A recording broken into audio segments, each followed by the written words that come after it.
C'est l'actualité internationale passée sous les radars et c'est Charlotte Piret ce soir.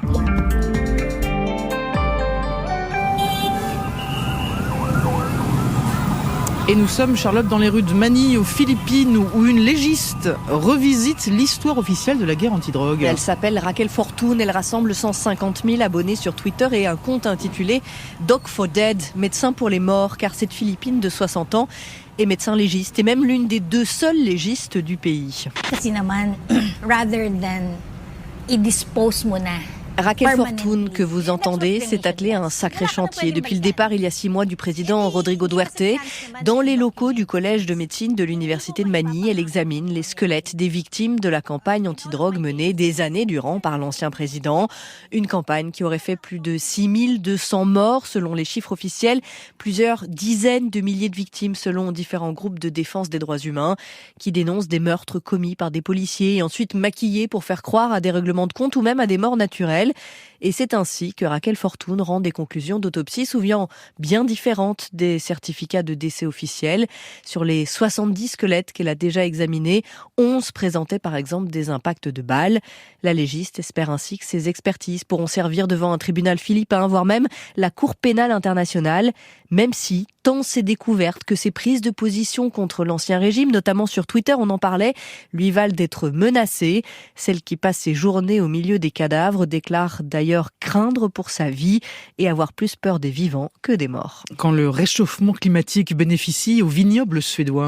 Ça fait des mois déjà que les vendanges françaises se sont achevées, mais d'autres ont débuté leur récolte la semaine dernière à peine en Suède de surcroît, et même dans le vignoble le plus au nord d'Europe, à une centaine de kilomètres à l'ouest de Stockholm. La Suède, destination viticole, l'aurait-on cru? Il faut dire que le réchauffement climatique est passé par là. Il fait moins froid en hiver et en été, les raisins reçoivent les rayons du soleil jusqu'à 23 heures sur 24. De quoi gorger les grappes, du blanc essentiellement, cépage Solaris, et certains vins de glace comme ceux récoltés en ce moment sont vendus aux plus grands restaurants étoilés. Celui que vous entendez s'appelle Félix Arberg, il est viticulteur suédois et présente ses vignes de Skan, c'est au sud du pays, cette fois car la Suède compte désormais 200 producteurs de vin. Le vin suédois dont les ventes ont presque doublé en 5 ans et les perspectives de développement sont encore très importantes. Le pays prévoit ainsi d'atteindre le milliard d'euros annuel pour le secteur viticole et les enjeux sont aussi touristiques et culturels car les vendanges elles-mêmes sont devenues une attraction. Certains Suédois n'hésitent pas à faire plusieurs heures de route pour vendanger gratuitement et il existe même des domaines où les vendangeurs payent eux-mêmes pour participer à la récolte. Et puis, c'est mon info préférée du soir, Jack n'aurait pas pu survivre. Oui, n'en déplaise aux romantiques, aux plus romantiques d'entre nous, dont peut-être vous faites partie, Fabienne, aux fans des happy endings qui ont rêvé ce qu'aurait pu être cette histoire d'amour entre Rose et Jack si ce dernier avait survécu au naufrage du Titanic. Eh bien non, le réalisateur du film Titanic, James Cameron, persiste et signe. He needed to die. It's like Romeo and Juliet. Now, maybe I didn't do it in a way Jack devait mourir comme dans Roméo et Juliette, nous dit-il. James Cameron qui nous apprend aussi que fatigué de cette polémique qui dure depuis la sortie du film il y a 25 ans déjà, ça ne nous rajeunit absolument pas.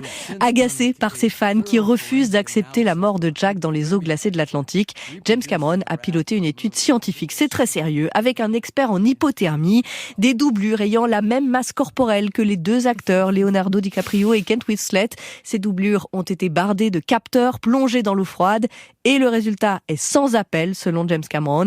Il n'y avait aucun moyen qu'ils puissent survivre tous les 2, seul l'un des 2 pouvait s'en sortir.